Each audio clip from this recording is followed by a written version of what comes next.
Do you need help naming ionic and covalent substances? Today, we're going to learn about ionic and covalent nomenclature.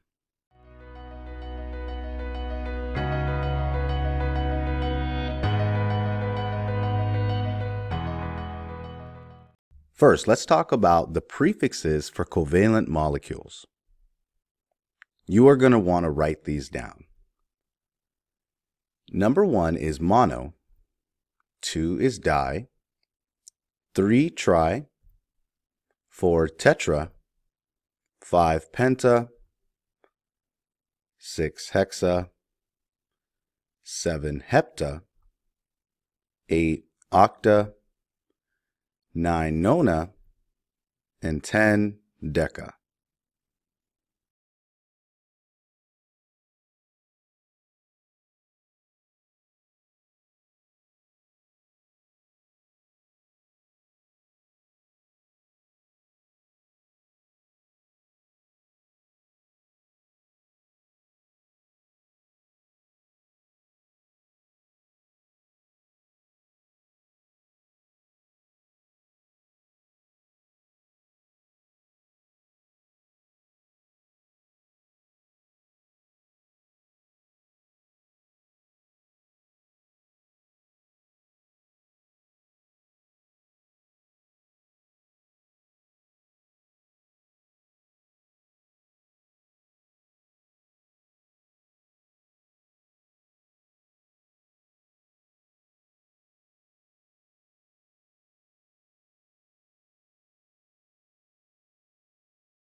Prefixes for ionic compounds. If you're dealing with an ionic substance or an ionic compound, there is no need to write down the prefixes. Let's name this compound. This is K2O. I'm going to give you 1 minute. See if you can name this compound.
All right, let's recap.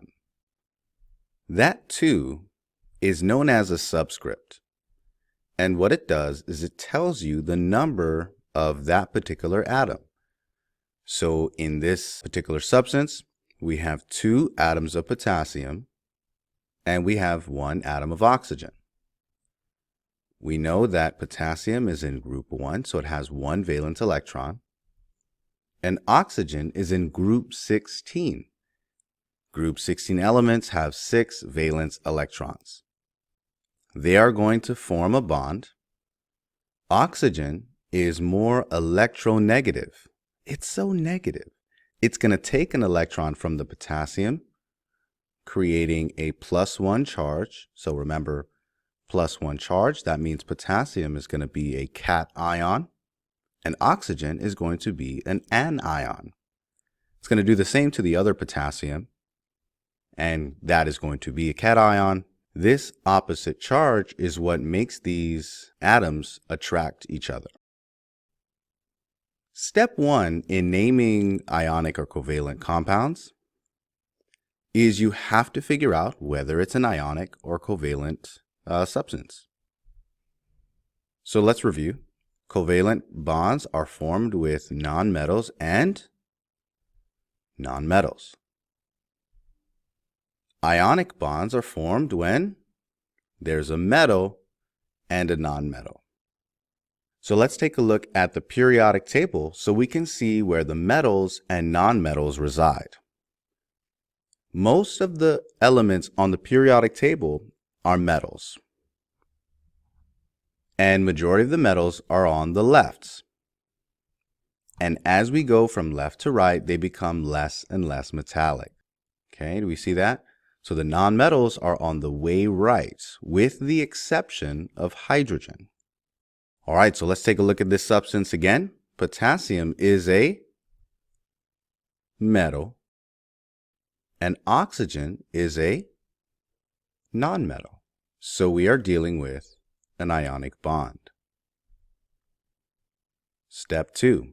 Write the element names with prefixes except if it is an ionic compound.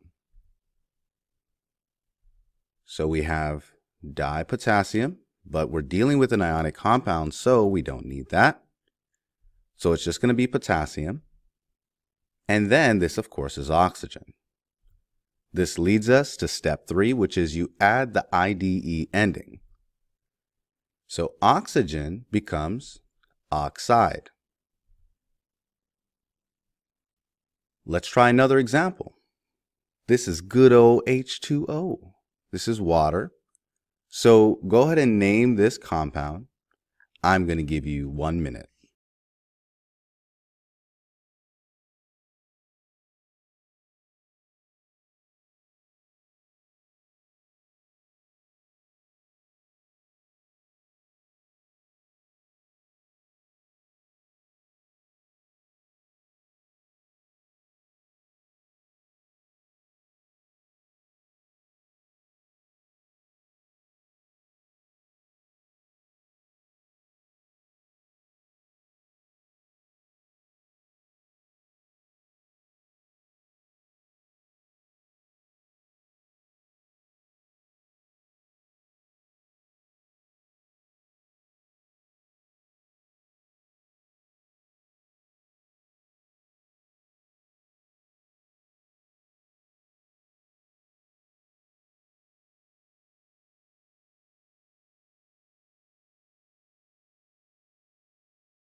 All right, let's review. Step 1, is it ionic or covalent? So we see that hydrogen is a nonmetal and oxygen is another nonmetal. So we're dealing with a covalent bond. We're dealing with a molecule.